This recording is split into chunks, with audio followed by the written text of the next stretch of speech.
جب میری شادی ہوئی تھی میرا شوہر دھاڑی دار تھا، کبھی کام مل جاتا کبھی نہ ملتا۔ گھر کے حالات ایسے تھے کہ بھوکا بھی سونا پڑتا۔ ایک دن امی ہمارے گھر آئیں۔ امی میرے پاس بیٹھی تھیں، پیار سے کہنے لگیں، فائزہ میری تی رانی، تو کریم نہیں لگاتی کیا؟ دیکھ تیرا رنگ کتنا کالا ہو گیا ہے۔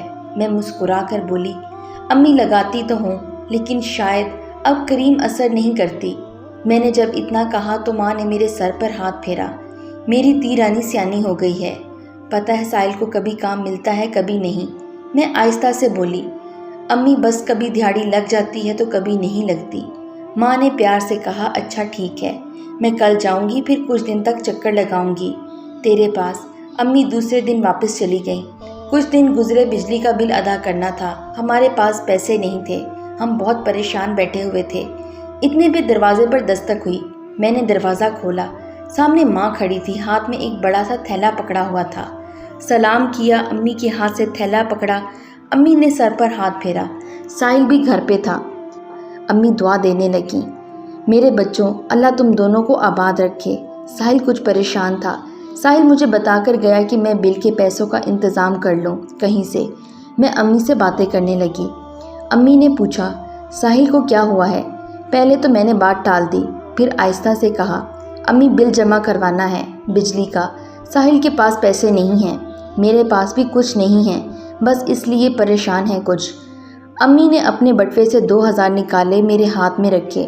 یہ لے، میں نے اپنی دوائی واسطے رکھے تھے، تم ساحل کو کہو بل جمع کروا دے، میں گھر جا کے تیرے پیو سے اور پیسے لے لوں گی۔ میں نے انکار کیا لیکن امی نے زبردستی دے دیے۔ امی نے واپس جانا تھا اس لیے امی گھر واپس چلی گئیں۔ میں نے تھیلا کھولا جو امی لے کر آئی تھیں۔ تھیلے میں کپڑے دھونے والے صابن، نہانے والے صابن، دال، چینی، چاول، سب کچھ 1-2 کلو تھا۔ پتہ ہے فارغ سر، امی میری پسندیدہ برفی بھی لے کر آئی تھیں، میں چاچے حلوائی کی دکان سے کھایا کرتی تھی۔ شاید امی کو لگا تھا میرے حالات اچھے نہیں ہیں، برفی نہیں کھائی ہوگی۔ امی نے 50 روپے کی برفی لے کر ایک شاپر میں ڈال کر تھیلے میں رکھی تھی۔ میری آنکھ نم ہو گئی۔ امی کو آج بھی میری پسند کا خیال ہے۔ امی عید سے 2 دن پہلے ہی آ کر مجھے عید دے جاتی۔ شب برات ہو یا کوئی بھی تہوار، امی ضرور آتی۔ پھر کچھ یوں ہوا، میرے بھائیوں کے ساتھ کسی وجہ سے جھگڑا ہو گیا۔ بھائیوں نے میرا گھر آنا جانا چھوڑ دیا، لیکن امی مجھے ملنے آتی، میرے پاس بھی آ کر رہتی۔ مجھے کسی کی کوئی پرواہ نہیں تھی کیونکہ امی سے مل کر میں ہر غم بھول جاتی۔ امی میرا سہارا تھیں۔ امی ہر ماہ مجھے دال، چینی وغیرہ بھیج دیا کرتی تھیں، بیٹوں سے چھپ چھپا کر۔ امی اب بیمار رہنے لگی تھیں، بوڑھی ہو چکی تھیں، پھر بھی عیدی دینے چلی آتی تھیں۔ میں بیمار ہوتی تو میرا گھر سنبھال لیتی، گھر کے سارے کام خود کرتی۔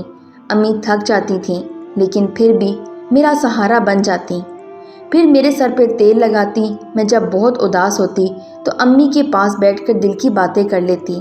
میری شادی کو 17 سال گزر گئے۔ امی کے ساتھ دکھ سکھ ہر طرح کی باتیں کر کے میرا دل ہلکا ہو جاتا۔ ایک بار میری بھابھی نے مجھے کہا، ہمارے گھر نہ آیا کرو اپنے بچے لے کر، ہمارا کوئی نہ کوئی نقصان کر دیتے ہیں۔ تو امی نے بھابھی سے کہا، میری تی رانی کا بھی گھر ہے یہ، جب تک میں زندہ ہوں میری تی رانی آئے گی۔ امی میری ڈھال بن گئی۔ ہر مہینے امی چوری چپکے 1000-2000 دے جاتی۔ امی 2 دن پہلے میرے گھر سے گئی تھی، یہ کہہ کر گئی تھی کہ اگلے مہینے عید پر تیرے لیے سونا سا سوٹ لے کر آؤں گی، پھر کچھ دن رہ بھی لوں گی تیرے پاس۔ عید سے 10 دن پہلے جب میں بچوں کو کھانا کھلا رہی تھی، شام کا وقت تھا، مجھے میرے بھائی کا فون آیا، فائزہ امی ٹھیک نہیں ہیں، امی تم کو یاد کر رہی ہیں، جلدی آجا۔ میرے ہاتھ سے کھانے کی پلیٹ گر گئی۔ یا اللہ، میری ماں کو کیا ہو گیا ہے؟ میں جلدی سے شوہر کے ساتھ میکے چلی گئی۔ پتہ چلا امی اپنے لیے چائے بنانے لگی تھیں کہ آگ لگ گئی۔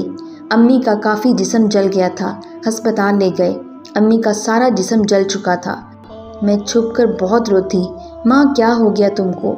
امی کی سب بہویں اپنے گھر تھیں، ہسپتال میں امی کے ساتھ صرف میں تھی۔ امی کی دیکھ بھال کرنے لگی۔ عید والے دن بھی ہم ہسپتال ہی تھے۔ امی بہت بیمار تھیں۔ امی آہستہ سے کہنے لگیں، فائزہ میری تھی، بچوں کو کپڑے لے کر دیے ہیں تو نے؟ میں مسکرا کر بولی، اماں لے کر دیے ہیں۔ پھر امی نے میرے سر پر ہاتھ پھیرا، کہنے لگیں، تیرا ابا آتا ہے تو اسے کہتی ہوں تم کو 5000 روپے دے، میں رونے لگی۔ میری ماں خود موت سے لڑ رہی ہے، پھر بھی میری فکر ہے۔ پھر امی آہستہ آہستہ کھانا پینا چھوڑنے لگیں۔ جسم بہت جل چکا تھا۔ ڈاکٹرز نے کہا آپ کی ماں کی زندگی کے بارے میں ہم کچھ نہیں کہہ سکتے۔ امی نے پھر بھی ہمت نہیں ہاری تھی۔ امی کچھ بھی کھاتی تو الٹی کر دیتی، کچھ ہضم نہ ہوتا۔ جب بھی آنکھ کھولتی تو میرا نام لیتی، میری تی رانی فائزہ کہاں ہو؟ میں امی کا ہاتھ چوم کر کہتی، ماں میں دیکھ تیرے پاس ہوں۔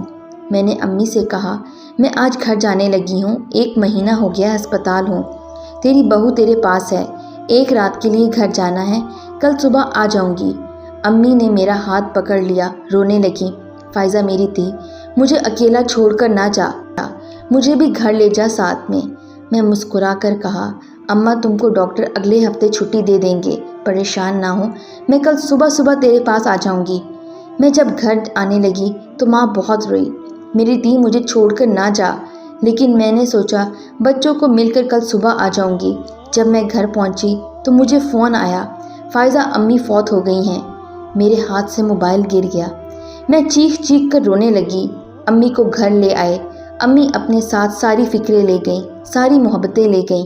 اب کس نے مجھے تی رانی کہہ کے بلانا تھا؟ امی ہمیشہ کے لیے چھوڑ گئیں۔ اب 5 سال گزر گئے ہیں، نہ اب کوئی عید دینے آتا ہے، نہ کوئی تھیلے میں میری پسندیدہ برفی لے کر آتا ہے۔ اب میرے پاس بیٹھ کر کوئی میرے دکھ درد نہیں سنتا۔ اب تو امی کے گھر گئے ہوئے بھی 4 سال ہو گئے ہیں۔ امی ہوتی تو ہر دوسرے ہفتے مجھ سے ملنے آ جایا کرتی تھیں۔ میں تنہا بیٹھی دروازے کی جانب دیکھتی رہتی ہوں، یوں لگتا ہے امی ابھی آ جائیں گی۔ بیٹیوں کی تو پوری دنیا ماں میں بستی ہے، بیٹی دکھ درد بانٹنے والی صرف ماں ہوتی ہے۔ جب مائیں نہیں رہتی نا تو میں کا بھی پرایا لگتا ہے۔ دعا ہے اللہ ہر بیٹی کی ماں کو سلامت رکھے، آمین۔